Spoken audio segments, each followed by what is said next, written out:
দিল্লি রোডের কাজ সবে দেখো, এই দেখো ওপরে এই যে ব্রিজের এইগুলো উঠেছে, এখনো অনেক কাজ বাকি রয়েছে। এখন এপার ওপার হওয়া খুবই কষ্টকর আর কি, কতটা গিয়ে তারপরে আমাদের এপার ওপার হতে হয়। তার মধ্যে গাড়ি তো এখানে দাঁড় করানোর মতন কিছু নেই, ওই হাত দেখিয়ে কোনো রকমের ওপার ওপার হতে হয় আর কি, খুব রিস্কে।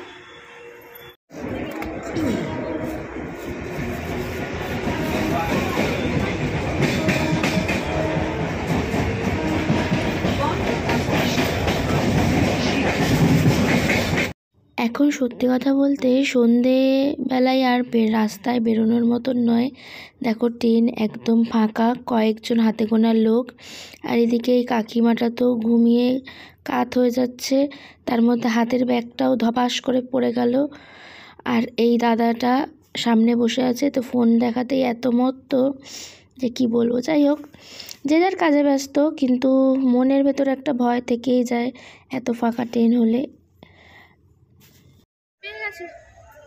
দেখতেই পেয়েছো, কাছ থেকে এসে এমার্জেন্সির কারণে যেতে হয়েছে। এই এখন ফিরছি, দেখো পুরো স্টেশন, দেখো একদম পুরো ধু ধু করছে।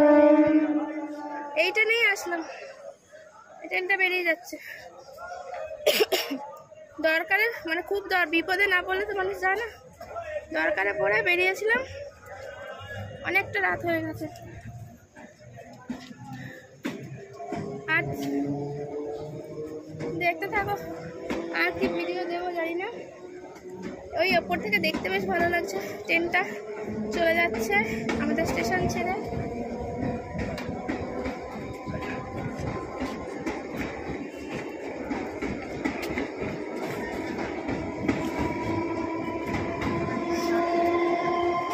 কিন্তু স্টেশনটা একদম পুরো খাঁখা করছে চারিদিকে, এইদিকে মানে কিছু হাতে গোনা কয়েকজন আছে, আর নেই লোক। যাই, পা ব্যথা হয়ে গেছে।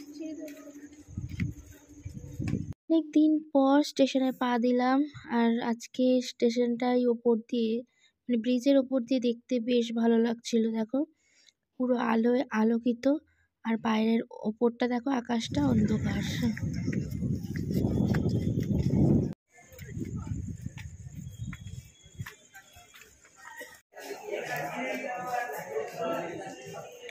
বাড়ি এসে গেছি, এসে স্নানও হয়ে গেছে আমার। প্রচন্ড পেটে মনে হচ্ছে ছুঁচোয় ডন মারছে, এত খিদে পেয়েছে আমার। না খেয়ে চলে গেছি না সন্ধ্যাবেলা, একটুখানি এসে তো কিছু না কিছু টিফিন খাই, টিফিন কিছু খাইনি, প্রচন্ড খিদে পেয়ে গেছে। এখন মনে হচ্ছে কেমন একটা শরীরের মধ্যে হচ্ছে, ঝনঝন করছে মাথা ব্যথা সব।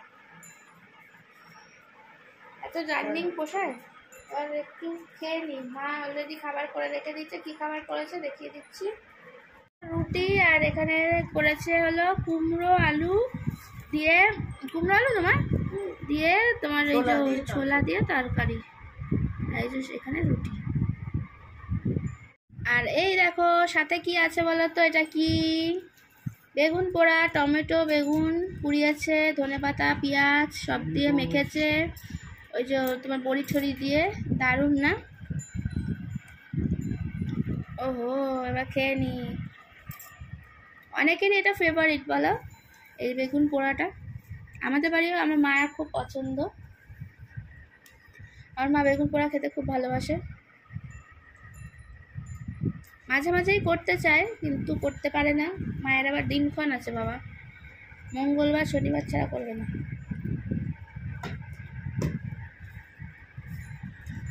মা দিন বাঁচতে বাঁচতে পোড়া আর খেতে পারে না, বুঝেছো? ওই জন্য দিন বেছে বেছে পোড়া খেলে চলে, যে কোনো দিনই ইচ্ছা করলে খাওয়া যায়। আমার খেতে ইচ্ছা করেছে খাবার, যে কোনো দিন আমার ইচ্ছা করেছে খেয়ে নিলাম।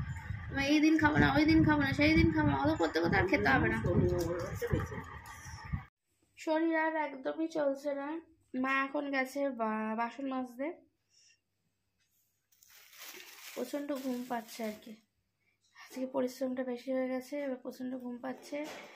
আজ এই পর্যন্তই ভিডিও রাখলাম, বেশি বড় করতে পারলাম না কিছুই। আর মানে বাড়িতেই তো ছিলাম না, বুঝতেই পারছো, হঠাৎই একটু দরকার পড়ে যাওয়ার জন্য।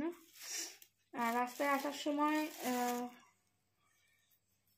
কি নিয়েছি না, রাস্তায় দেখলাম এই যে বুঝতে পারছো? দাঁড়া খুলে দেখা। এবছরে খাইনি, অন্য বারে প্রত্যেক বছরই প্রতি বছরই খাই, এবছর খাইনি। তো পেলাম দেখতে, নিয়ে চলে আসলাম।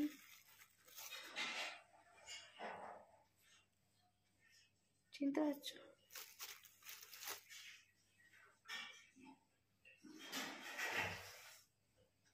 অনেকে চিনতে পারছো, অনেকে আবার চিনতে পারবে না। এটা বক ফুল, বক ফুল।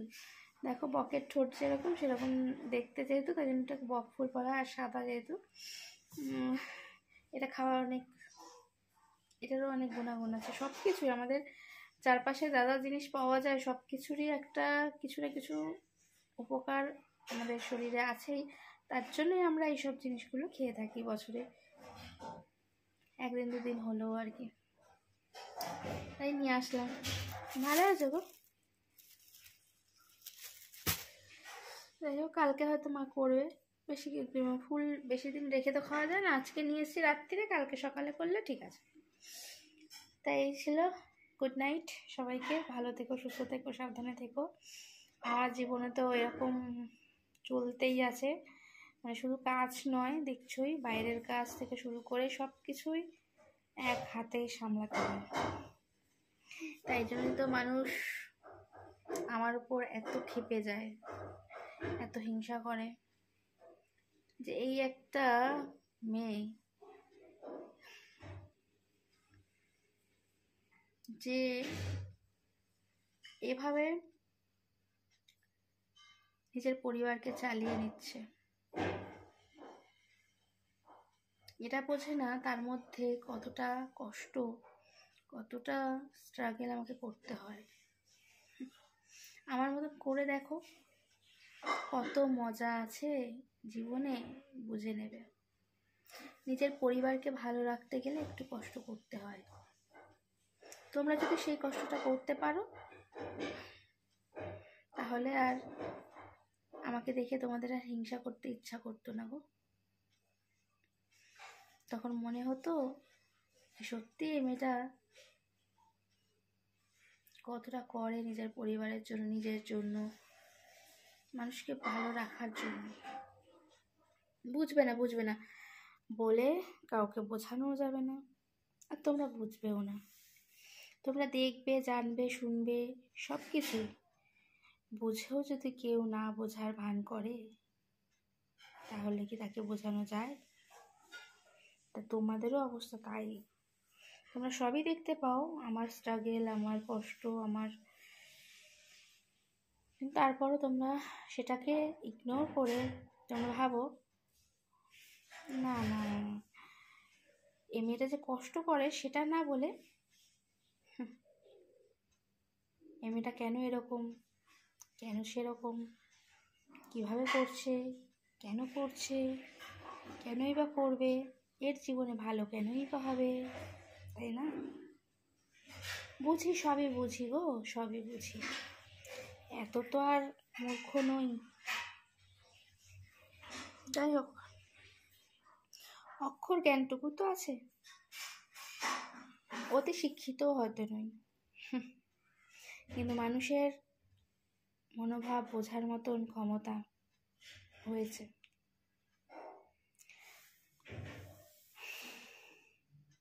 যাই হোক, আজকের মতন অনেক বক হলো। Tata, bye bye. আবার দেখা হবে নতুন একটা ভিডিওর সাথে। Good night.